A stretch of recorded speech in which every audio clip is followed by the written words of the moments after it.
everybody, welcome to Leaderboard Esports. I'm Judy Jetset. And I'm Jim Basco. And Jimmy, esports, needless to say, has been a part of our lives for a very long time, right? Yeah.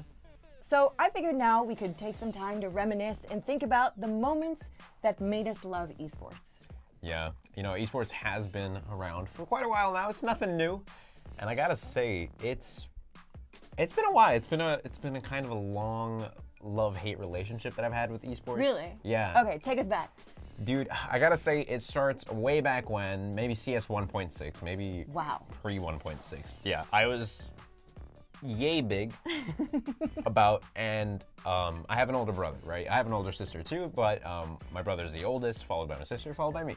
And so when my brother, he's 11 years older than me, so, you know, he's in high school by the time I'm able to understand things, right, in this world, and he's playing Counter-Strike 1.6, and what he does is he would play it at home, so I'd be looking over his shoulder, of course, just like, Tiny baby Jimmy what's wonders going on? what that is. Yes, who heads, clicking heads, I like. And then we'd go to LAN centers, and LAN centers back then, you know, just giant CRTs. Everyone was hot and sweaty, and you just go in and you pay your due at the troll toll, and then walk in, and you'd be playing Counter-Strike 1.6. But I think the thing that stuck out to me the most about that, just even in the formative years of esports as a thing, as a unit, was the ability for the game just to create the sense of competition and bring people out in masses to want to participate in this thing. Right. And I think that in itself was just like,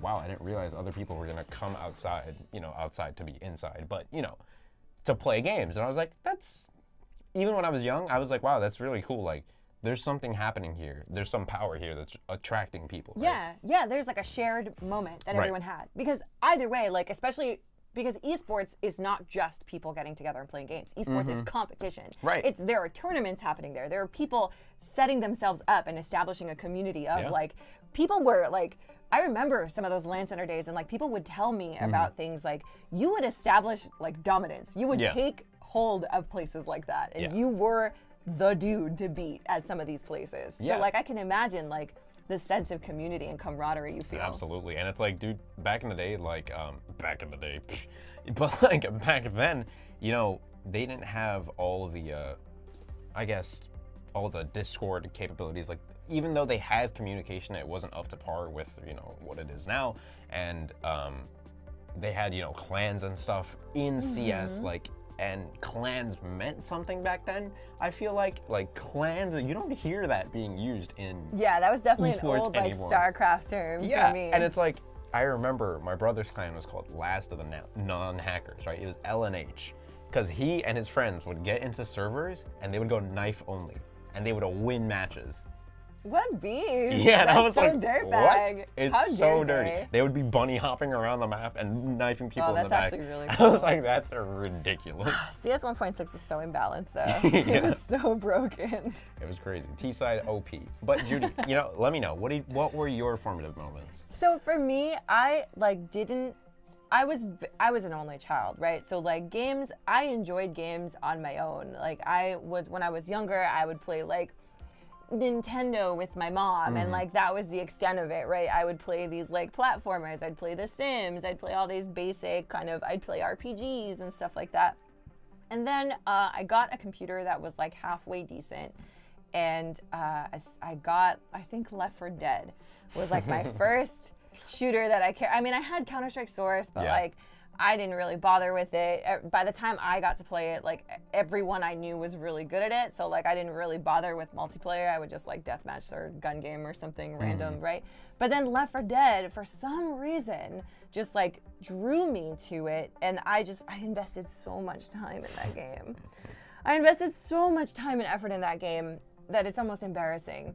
But eventually, I don't know, that was my first multiplayer experience that I really enjoyed, right? So I don't know, for those of you who may have not played Left 4 Dead, there's a versus mode. So you would play as both the survivors and the infected. So you would have a team of 4 on one side trying to get through the map, and another team of 4 playing as infected, like zombies of different types, trying to stop the survivors from beating the level. And it was so fun to just like talk smack in the game and like tell people about, because you would play one side and then you'd switch, and then the people who were playing infected would get to play survivor. And I just found so much glee in like messing around, like not really taking it seriously, but like beating people and being like, oh well, I guess I'm just better at this game than you, like whatever, like I guess I'm just good. And then one day, one fateful day, I came across someone who like legitimately cared about this game in a serious way, and he was really good. And so I was like talking whatever BS I talk, and he was like, oh, really? And then he proceeded to like turn the power on and ruin my life. And then we kept talking, and then he was like, well, no, yeah, because there's a whole community of us who like really care about this game. Right. And so I gradually like, I played more with him. I like learned strats that I had never even considered. Like strats, boys. Dude, like there are these choke points that like I've never even bothered to worry about, that like, and like all these mechanics. Playing a hunter is like the coolest thing in the world in that game. And then I learned that there was a whole scene of people in tournaments, and there was CSGO, and there was all of this stuff like that was super legit. People were winning money. I knew people who like re-outfitted their entire computers just on winnings from this game. Ridiculous. And that was just my favorite thing, just like seeing, I mean, other than seeing my friends play and like getting that cool kind of sense of camaraderie, like knowing that I know someone who's cool enough to be good at this game, but then also like just seeing the level of play that can be achieved by something that I was just messing around with, you know? I find that so exhilarating. And so from there, I just moved on to finding that kind of excellence in any other game. Right. Yeah, it's like that combination of being able to be grouped with people, have that sense of camaraderie, and being immersed in the just massive amount of skill it takes. Yeah, it's like ridiculous. You learn a language. You know, there's a language in every game. There's like jargon. There's like concepts that you otherwise wouldn't have known about. And then you start to get that little kind of sense of elitism where like you know things that other people don't know. And then sometimes you teach someone something and their eyes are opened, and that sense of wonder you almost get to relive through other people. It's just super exciting. So, I mean, I don't know. For me, it's like a drug, just like seeing people be that good and innovate. That's a big thing for me, like seeing people innovate. So that's, I think, what drew me to League at first, is that I think by the time I started watching League, I'd been playing for only a couple of months, and I had hit kind of my skill ceiling in terms of the amount of knowledge I had of the game. But then I started watching some pro players, and they had just taken it to a level I hadn't even conceptualized. Right. And that's when I was like, I need to know everything there is to know about this game in order for me to even keep up. Right, like CS, like, you know, you can have great aim, but if your positioning is caca, like, you're not gonna be able to put that aim into use. Exactly. And dude, you know, going from Counter-Strike 1.6, like when 1.6 came out, there was this game that came out with it called Condition Zero. Oh, I know it. Yeah, it's like you get like single player missions. And like throughout my entire childhood, like I had laptops, right? Bunches of laptops, never like a desktop full on until like way later, but always like little random like Fujitsu like some just straight up BS. But it was a laptop, right? So nothing ran on these things. Like Counter-Strike Source would hit like 20 frames. So what did we have? We had 1.6 and Condition Zero. Condition Zero had single player missions. Dude, I played the hell out of those single player, but it was so good. Right there, like securing, like you had to do missions with these bots, and I remember there was this one bot that was really good. His name was Maverick. Shout out to anybody that still remembers. But big ups to Maverick. Big ups to Maverick, dude. He had green, like the stats were like color coded. It wasn't even number values. It was like if they're good, it's green. Like I don't know. But it's like just in those, you know, years of just playing FPSs, I think that's what led me to later get more involved into Global Offensive, of course, and then into Overwatch, because I tried League for so many years, but like innately, what made me happy was clicking heads. And I was like, let me think back on it. And it's like, yeah, my childhood did comprise of a lot of clicking heads, like definitely. I mean, I'm not gonna lie, FPSs have my heart. Like there's something about like a combination of just like good execution and like just innate reaction time. That's just the most beautiful thing to watch. Good, I so still stand the hell out of CSGO. Yeah. I am warming up to Overwatch just purely out of exposure.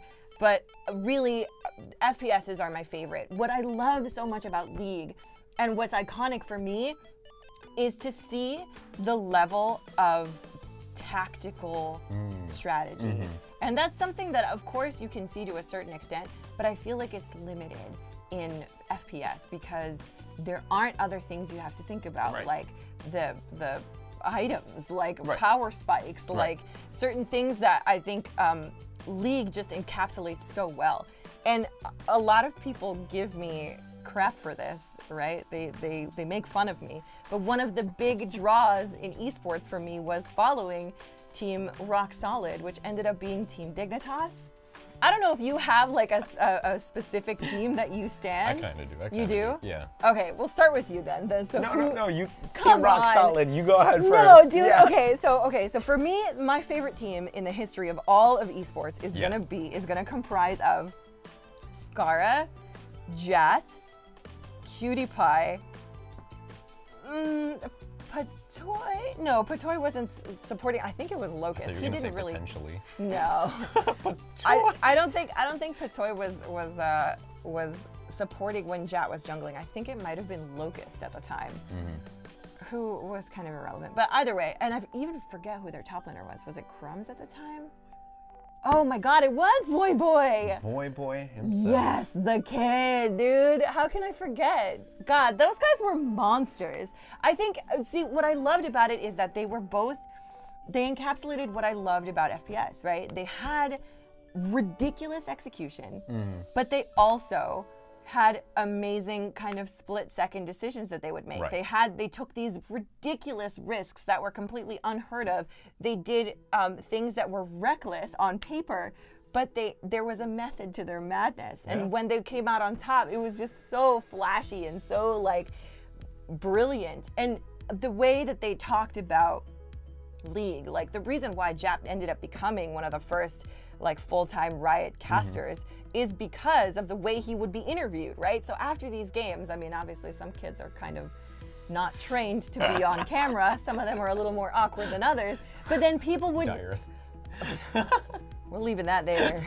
But after a game, like Dignitas would win on some crazy, ridiculous strat, and then in the post game, they would turn to Jat and they'd be like, well, why did you think to do that at minute 3? Like, what was your reasoning? And he goes, yeah, well, I had seen this, and so because of that, I knew his cooldowns were up, so I knew that he had just smited there. So if I went there, I knew that he wouldn't be able to contest me. So then after that, I had the route so I could gank here. I wrapped around behind him, and like, it was just beautiful. It was so beautiful for me. That is what gets me going. Like when people are really like into the thing that they love and they think about it with such depth and profound, like just all of that. Just thinking and executing and in a team seamlessly, like that's my favorite. That's the good stuff. And that's honestly my favorite. And needless to say, Dignitas didn't do that all the time, but I stuck with them. I stuck with them till the very end. They won. Well, her, not me. Because, you know, my organization of choice fluctuated a good amount. But, you know, back in CS days, if you played a CS, you know who Ninjas in Pajamas are. Oh, wow. Like, you know who they are. They're not an org anymore. Not in CS, but they play other games. But it's like, what? That was your game. Like, dude, back in the day, Ninjas in Pajamas, they would just show up and wreck. Like the old CS scene, like old Quake scene, I loved it so much because... Oh, Quake was nuts. Quake, like, dude, these guys were ridiculous. But it's like, and even, you know, the predecessors of League would be, you know, Warcraft 3, all the mods and whatnot. And it's like, that time period of gaming was everybody would come out and they're all wearing white shirts, you know, white, like everyone's wearing like undershirts, like basic.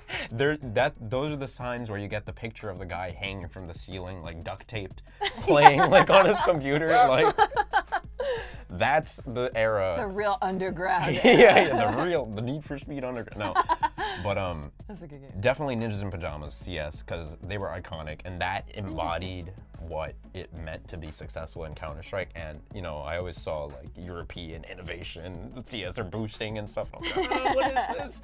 But then, so I got into League. I didn't have a lot of favorite teams in League. Like, it was probably TSM, CLG, because those were all the big boys back in the day, you know, with the odd one jungling Maokai or whatever. Yeah, okay. Back in the day, like. All right. But, and then I moved to StarCraft afterwards, because StarCraft had everything I liked in League, like the tactical part of it, but on crack. Yeah. Like, it was, the level of play for StarCraft was mind-blowing. And, like, this is coming from a silver StarCraft player. Like, I peaked Silver 1. I peaked really hard Silver 1. And I watched Huck, I remember, on Team Liquid. Back when he was playing Protoss, he was in the grand finals of a StarCraft tournament, StarCraft 2. I was in Michigan, I remember. I was visiting my brother. It was once again with my brother for some reason. That's really weird, yeah. But I was with my brother. His friends were there, my friends were there, and we were watching this tournament, just sitting there. Everyone was just on a StarCraft binge. Everyone's like solid, you know, gold or silver. Then we sit down. We're like, okay, let's watch Huck play Protoss, and we were all like, oh, the amount of things like. StarCraft is, if you ever have, you know, a good 10, 20 minutes of your time on a weekend, take some time and you want to know what anxiety feels like? Yeah. Play StarCraft. Yeah. I played like the free version, or the starter pack where you could only play Marines, or you could only play Terran. Yeah. And I just like mass made Marines, and I could beat very hard AI 70% of the time. Like, that is my crowning achievement in StarCraft. And StarCraft, Counter-Strike Go, and I want to say, there's one more game. I would say League, I think are my top 3 favorite games to watch. Just because, like, I know that I'm just going to get, like, the highest peak level I can possibly And that's see. the thing, like, innately, that's what draws us to these esports, you know? It's like the passion, it's high skill, and it's just combining those things and having people come out for it is just so much fun.